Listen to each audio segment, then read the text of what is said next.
شیخ صاحب محترم په دې روژه کې قیام اللیل کول څومره رکعاته سړی وکړي؟ خلکو پکې اختلاف دی، څوک وایي 20 او څوک وایي 8 دي. نبوي طریقه دی که څه وه، څومره د نبي علیه السلام نه ثابت دي؟ اول خو باید دا وویو چې قیام اللیل، تراوی یا تهجد، دا تهجد قیام اللیل په عام اوقاتو کې په ټوله زندګۍ کې کول پکار دي. هم په روژه کې د شپې مونځ کول پکار دي، هم په غیر د روژې نه د شپې مونځ کول پکار دي. ځکه رسول الله صلی الله علیه وسلم موږ ته ترغیب راکړی دی او فرمایلی دی علیکم بقیام اللیل فانه دأب الصالحین قبلکم. تاسو قیام اللیل کوئ، دا ستاسو نه د مخکنو امتونو خلکو ټولو طریقه وه.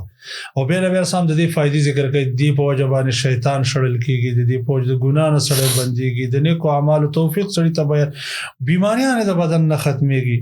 الله رب العالمین سمای دنیا ته راکوزیږي، وایي څوک سوال کوونکی نشته چې حاجت یې پوره کړم، څوک مغفرت غوښتونکی نشته چې هغې ته زه مغفرت وکړم. نو په عام اوقاتو کې د نبی علیه الصلاة والسلام طریقه و. په رمضان المبارک کې خو ډېر اهتمام کو.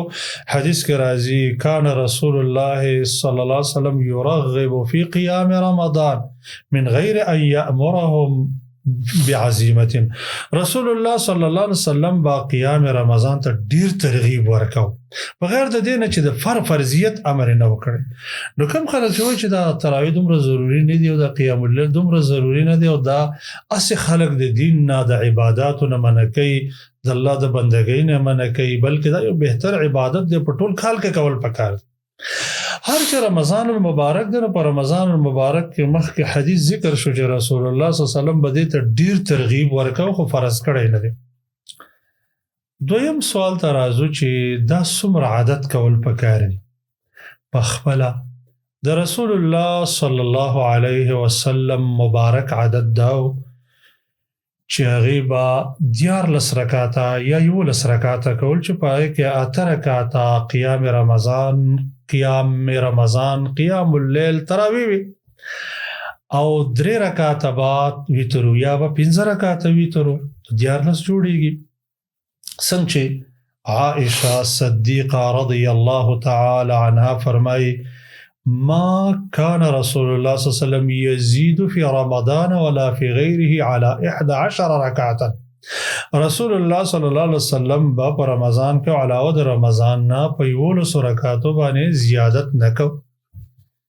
همدغه رنګ د عمر رضی الله تعالی عنه په دور کې چې کله هغې ټول مؤمنان په یو قاري باندې راجمع کړل، ابی ابن کعب او تمیم الداري د هغوی دپاره وټاکل، نو امام مالک رحمه الله موطا کې روایت راوړی دی چې هغې په باره کې روایت داسې دی امر عمر بن الخطاب ابی ابن کعب وتمیما الداري ان یقیما لهم في رمضان ب11 رکعة. عمر ابن الخطاب رضی الله عنه ابی ابن کعب او تمیم الداري ته حکم کړی چې خلکو ته قیام رمضان کوي، نو هغه 11 رکعاته وکړي. خپله د رسول الله صلی الله علیه وسلم او صحابو نه دا 11 رکعاته نقل دي. بیا ډیر اهل علم دا خبره ذکر کوي چې باید په دې باندې زیادت ونشي، ځکه د الله نبی داسې کړی دی.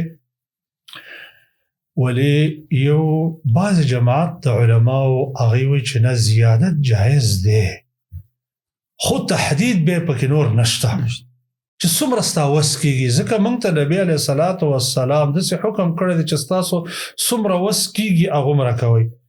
لکه نبی کریم صلی الله علیه وسلم ته یو ورځ مسجد ته داخل شو، یوه رسۍ ځوړنده وه، ویل دا رسۍ د چا ده؟ ویل دا د زینب رضی الله عنها ده چې هغه مونځ کوي تر دې پورې چې هغه ستړي شي، نو په دې کې ځان ځوړند کړي او ځان کې هغه خوب او سستي ناراستي ختم شي، نو بیا مونځ کوي.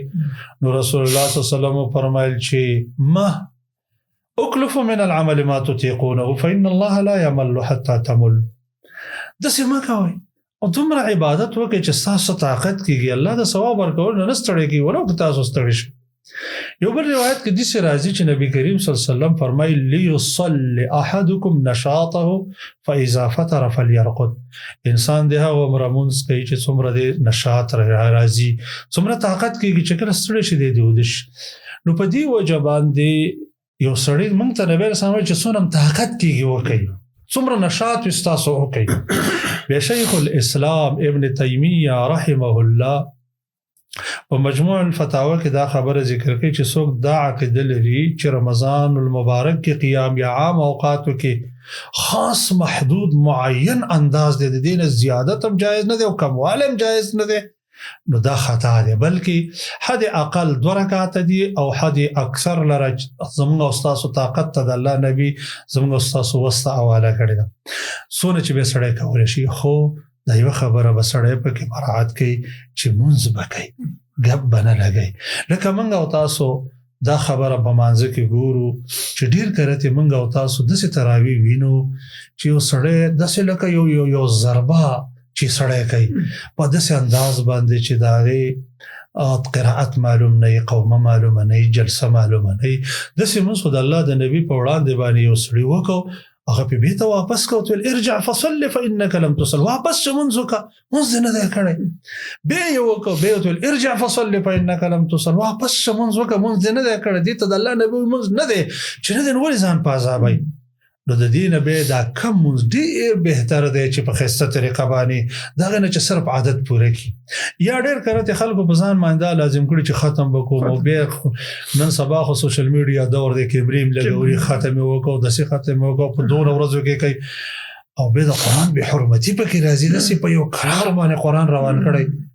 د یو علاقه کې یو چیلنج ما ولید چې وای چې په یو تراوی کې به قران ختمي او 1 लाख روپۍ انعام دی که چا په دې کې خدای رسوا کړه.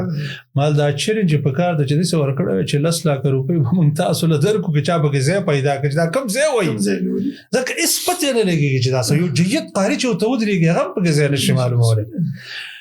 زما د ذهن مطابق او د قران سنت د نصوص او د مطالعه نه د الله د کتاب به حرمتي ده، د الله د کتاب به عزتي ده. نبی له صلوات عبد الله ابن عمر رضی الله عنه فرمای عبد الله ابن مسعود رضی الله عنه د قران کریم په تلاوت باندې زړونو له حرکت ورکي او استاسو دا سوچ نه چې ختم وکم لا يكن هم احدكم اخر السوره لا يكن هم احدكم اخر السوره بلکې قران ولولې خپه د مدمه سره ولولې. قران کې الله موږ ته دا حکم کړی دی چې ورتل القرآن ترتیلا، قران په آرام د مدمه سره ولولې. د نبی له سلام د قرات مبارک راځي کان قراءته رسول الله صلی الله علیه وسلم مد د نبی سلام قرات په آرام باندې. نو دا اوس دور کې قاریان ډېر قاریان د قران کریم بی عزتی کوي، بی حرمتی کوي، د موږ بی عزتی کوي. دا خو هغه دی چې نبی رسول د منافق د مانځ په باره کې د سویل دي چې یو څلور ټونګي وي والله بګنه یاد مگر کا. Don't forget to like, share and subscribe. Rana Studio Podcast.